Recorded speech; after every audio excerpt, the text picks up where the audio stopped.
Hello class 11th.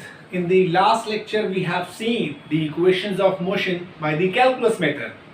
Today we are going to see that equation of motion but when the object is moving vertically, means if the object is having the vertical motion.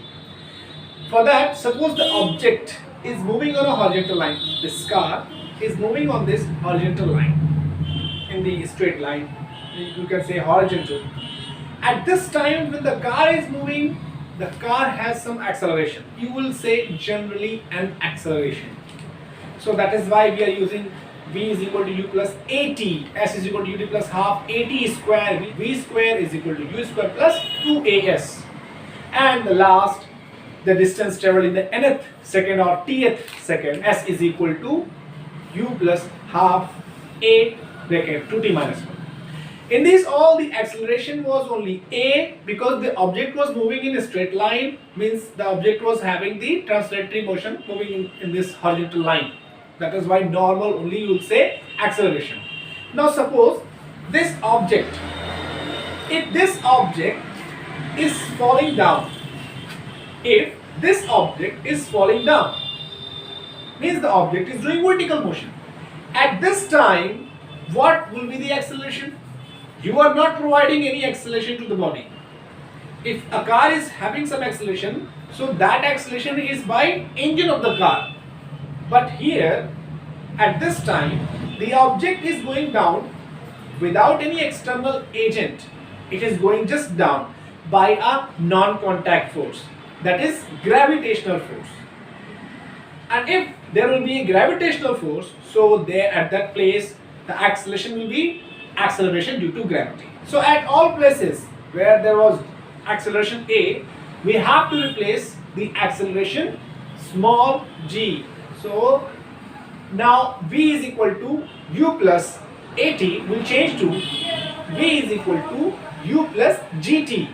That was s is equal to ut plus half at square. Now the object is traveling distance in the vertical height. So this will be vertical height in place of the linear distance. So s will change to h. Now h is equal to ut plus half gt square. And the last, v square is equal to u square plus 2. Instead of a will be g, 2g, and instead of s will be h. So it becomes v square is equal to u square plus 2gh. So at this time the object was going down. You will take the value of g positive. But instead of that, if the object is going up, then at this time the acceleration will be negative. So wherever we were using the positive g, we will use now the negative g. So equation will become v is equal to u minus gt, h is equal to ut minus half gt square, and v square is equal to u square minus 2gh. Simply we can say, if the object is moving horizontally, we will use acceleration a. If the object is moving down vertically, so we will use, instead of acceleration, the acceleration due to gravity small g. But if the object is moving in opposite direction, so negative a, means suppose retardation is there. Same way, if object is going up, so retarding is there. If you will throw any object up, so what will happen? Object, if it is going up, after some time it will come to rest. Means the object was retarding. So in these cases, if the object is accelerating, you will use positive a or positive g. If the motion is horizontal, then positive a. If the motion is vertically down, then positive g.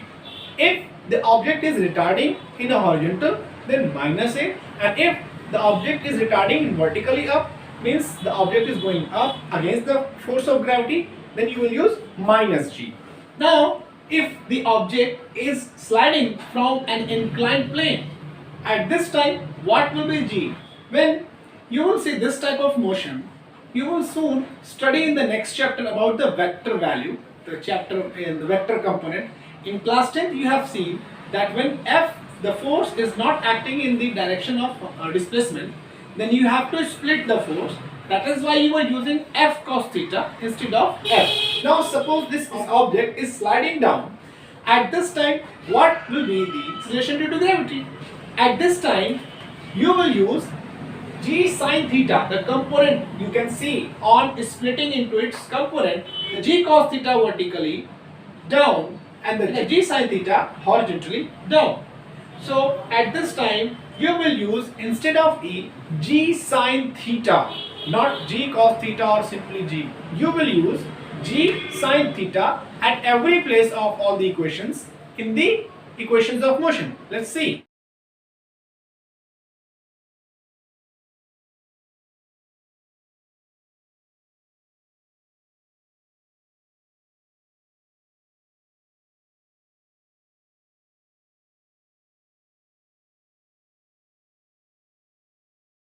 Now let's have some numericals, but you must understand the way to solve the numericals based on the vertical motion.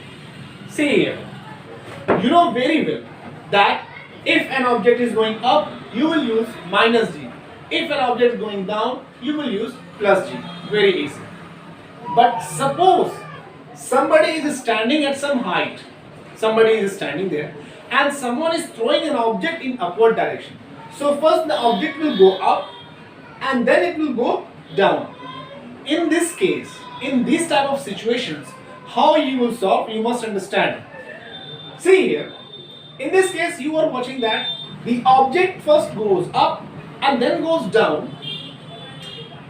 The value of velocity from here goes to 0 and then goes further somewhere. Means the two opposite values of the velocity. So what you will use?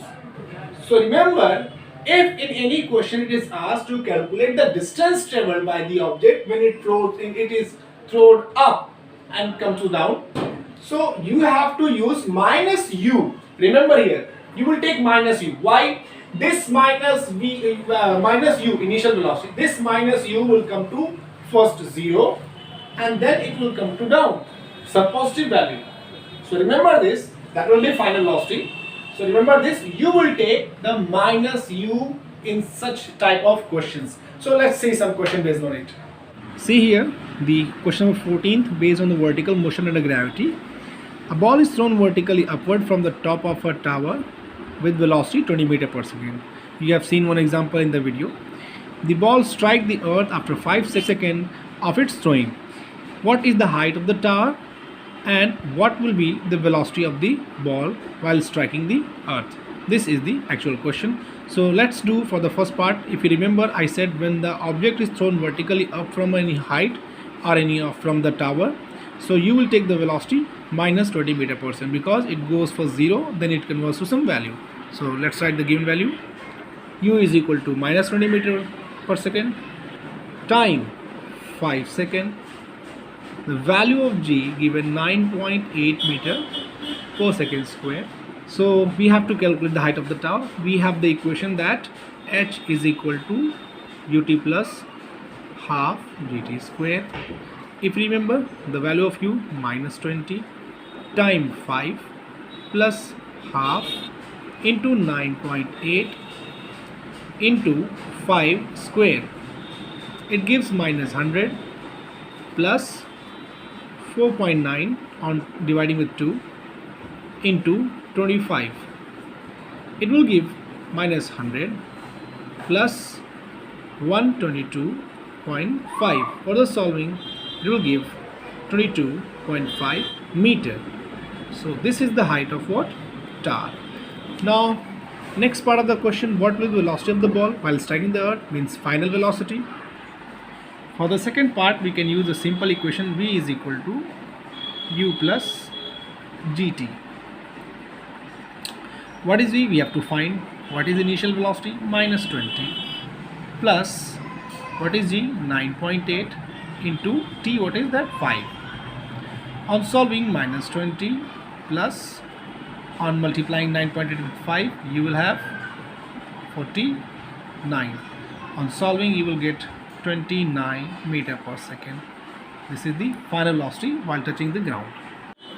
Now see new question, question 20. An astronaut jumps from an aeroplane after he had fallen 40 meters, then his parachute opens.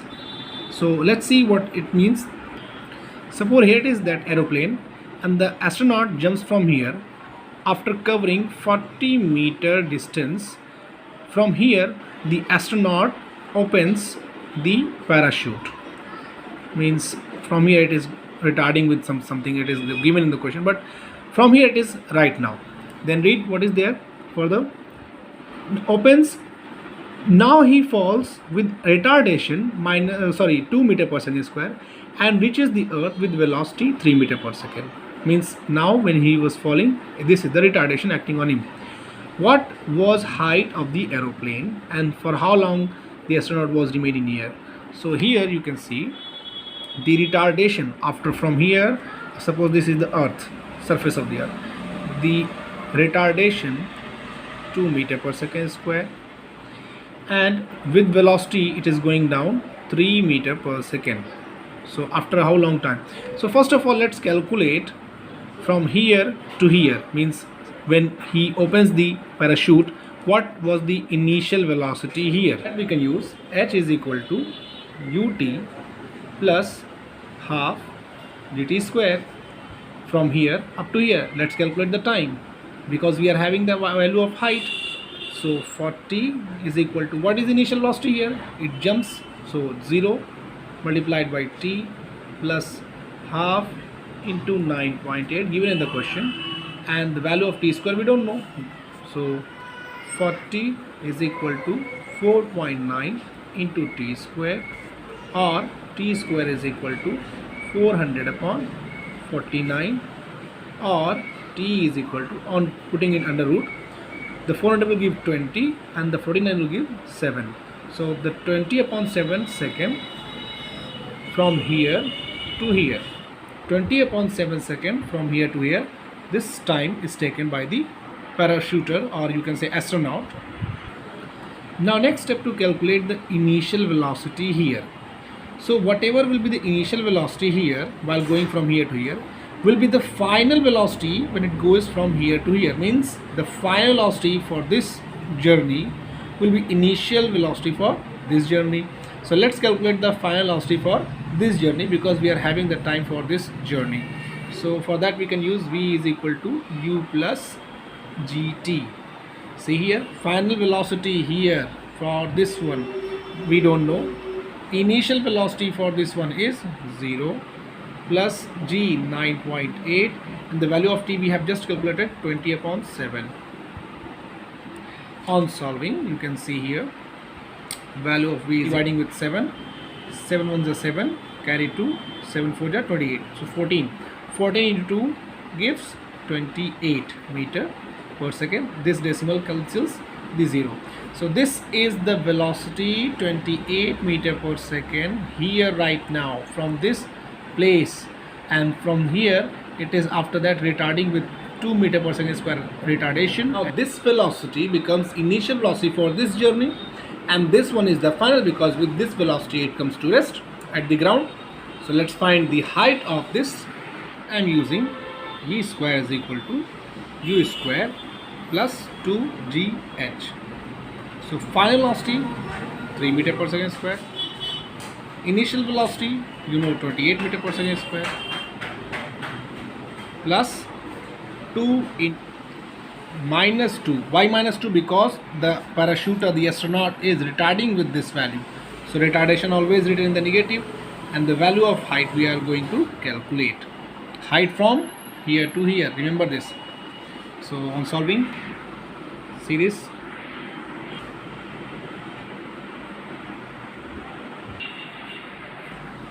(193.75 meter) for this distance from here to here, but in the question asking for the original height of the aeroplane. So 193.75 plus 40 meter further, so total becomes height of the aeroplane 193.75 plus 40, which is 233.75 meter. This is the final value of the question, very close to the answer. And the next part, for how long astronaut remained in air. So let's see, we have already calculated the time for the journey from here to here. We have just to calculate the time for this journey. So we can use v is equal to u plus at again, the initial velocity, final velocity we are having. Let's use using v is equal to u plus gt. final velocity is 3 meter per second, initial value 28 meter per second, plus value of g, the retarding value, because from here to here it is retarding with 2, so minus 2 into t we have to calculate. So 3 is equal to 28 minus 2t, or 2t is equal to 28 minus 3, or 2t is equal to 25, or t is equal to 12.5 second. So here we have already calculated the 20 upon 7. Let's total calculate the time.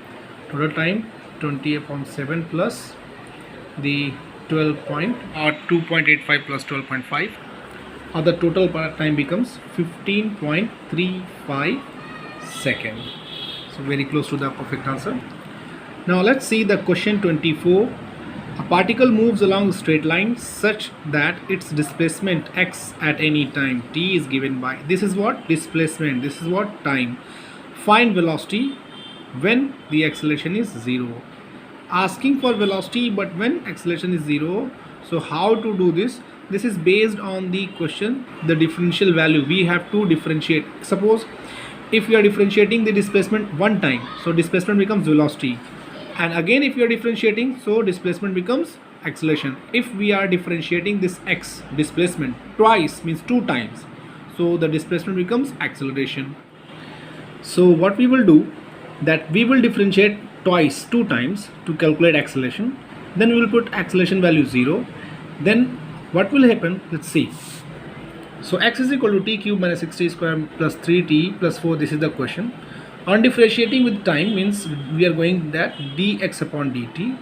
So remember that dy by dx means dx upon dt, dx upon dt. So here will be what? d by dt of t cube minus 6 d by dt of t square plus 3 times d by dt of t plus 4 d by dt, nothing, so we can write 1 here. So remember this value d by dt, t to the power n, I'm giving the general value. D by dt of t to the power n will be n times t to the power n minus 1. So what is there? N times the power comes here into t to the power, the power decreased by 1. So same way if you are doing here, so power n into t to the power n minus 1 and into t to the power minus 1. So n is what? 3. So 3 will be here, and t to the power minus 1 means 2. 3 minus 1 is 2. Same way 6 into n will be here 2 into 2 minus 1 will be 1 plus 3. So see here dt upon dt cancel, nothing. You can write even 1 plus, remember this, d by dt of any constant value. Remember this and learn this, that d by dt of any constant value is 0. d by dt of any constant value is 0. You can say 4 minus 4. d was change. If it is constant, so change will be what? 0. So remember this, derivative of any constant value is 0. So differentiation of displacement will give you what? Velocity. So what we got velocity? We got 3t square minus 12t plus 3. We have to give the answer in velocity, but we don't know the time. We have to calculate the time when the acceleration is 0. So let's differentiate it again to calculate the acceleration. So we can say dv upon dt, 3 d by dt of what? T square minus 12 d by dt of what? T plus 3 d by dt, nothing, so we can write 1. So again what you are getting dv by dt, this is what? The acceleration. This is 3 into, this is n right now, will come here, and then t. See clearly, 1 means the n value is 2, will be here, 2 minus 1 will be t. Then dt by dt cancelled, minus 12 plus constant value, derivative of constant is 0. What we are getting here, see I'm copying here. So acceleration is equal to 3 to 2, 60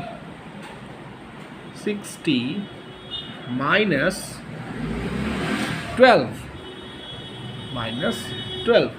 So asking what? When the acceleration 0. So let's put the acceleration 0 here. So 60 minus 12. So 60 is equal to 12 or t is equal to 2 seconds. So we have got that when the time will be 2 seconds, the acceleration will be 0. This is already calculated. But in the question asking what? The velocity. Now let's put this time in this equation, because at this time the acceleration is 0.